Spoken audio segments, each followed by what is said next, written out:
সুপ্রভাত বন্ধুরা, আজ 27 সেপ্টেম্বর 2024 শুক্রবার। আনন্দবাজার পত্রিকার কিছু গুরুত্বপূর্ণ খবর নিয়ে আমি গৌতম। মুখোশী পান্থকে বার্তা দিলেন জুনিয়র ডাক্তাররা, তাদের দাবি দাবা খুব শিগগিরই মানানো হলে তারা আবার আন্দোলনে ফিরছেন।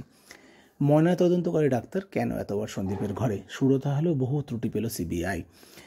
ময়নাতদন্ত নিয়ে সাধারণ মানুষের সাথে সিবিআইয়ের প্রচুর প্রশ্ন রয়েছে এবং তারা খুব শিগগিরই রিপোর্ট পেশ করতে চলেছে। শিশুকে ধর্ষণ করে খুনি ফাঁসির সাজা পক্সো কোর্টে। অলোক কুমার সাউ 7 বছরের এক শিশুকে ধর্ষণ করেন 2023 সালের 26শে মার্চ। হেলা করে মনে রাখিবে একটি লেখা বেরিয়েছে, আর্টিকেল বেরিয়েছে, সেখানে আরএসএসের বোধোদয় 100 বছর পর নারী শক্তি নিয়ে। স্নিগ্ধেন্দু ভট্টাচার্যের লেখা, খুব ভালো লেখাটা, আপনারা পড়ে দেখবেন। স্যালাইন দিতে কাঁপুনি, নমুনা এল ড্রাগ কন্ট্রোল। রানাঘাটের ঘটনা গতকাল, পেশেন্টের স্যালাইন পেতে না পেতেই জ্বর এবং কাঁপুনি আসছিল, এটা নিয়ে ড্রাগ কন্ট্রোল নমুনা সংগ্রহ করেছে। নিম্নমানের ওষুধ নিয়ে তারা ভাবছেন। বৃষ্টির মধ্যে ফের ডিবিসিকে নিশানা। গতকাল অবধি আমরা দেখেছি বৃষ্টি হয়েছে, এখন উত্তরবঙ্গে বৃষ্টির নিম্নচাপ সরে গেছে। ডিবিসিকে আবার নিশানা করলেন মমতা ব্যানার্জি বন্যা পরিস্থিতি নিয়ে। গতকাল বাংলাদেশ থেকে ইলিশ এসছে 12 টন। ইলিশগুলোর সাইজ বলা হচ্ছে 1 কিলো 200 থেকে 1.5 কিলো ওজন।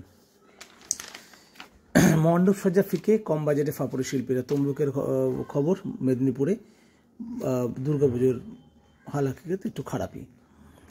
গতকাল বাম যুবদের সমাবেশ ছিল, ডিওএফের রাজ্য সম্পাদক মীনাক্ষী মুখোপাধ্যায় বক্তব্য রাখছেন। পিঠোপিঠি মঞ্চে অধীর ও মীনাক্ষীরা পাশাপাশি ছিলেন। আমাদের বাঁচান, চিঠি দিয়ে আর্জি সরকারপন্থী ডাক্তারদের। কল্যাণী জিএনএমের ঘটনা, ওনারা মুখ্য সচিবকে চিঠি করেছেন।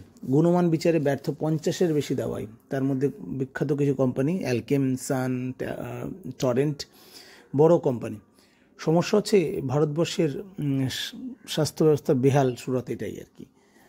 ঘরের মাঠে কুলদীপের ফেরা নিয়ে নিশ্চয়তা নেই, কারণ আমরা জানি কানপুর সবসময় পেসারদের ফেভারে থাকে, স্পিনার কতটা খেলা নামে সেটা নিয়ে প্রশ্ন আছে। এবং টেস্টকে বিদায় জানালেন সাকিব, বোধহয় আজকেই নিঃশেষ টেস্ট খেলতে চলেছেন। ধন্যবাদ।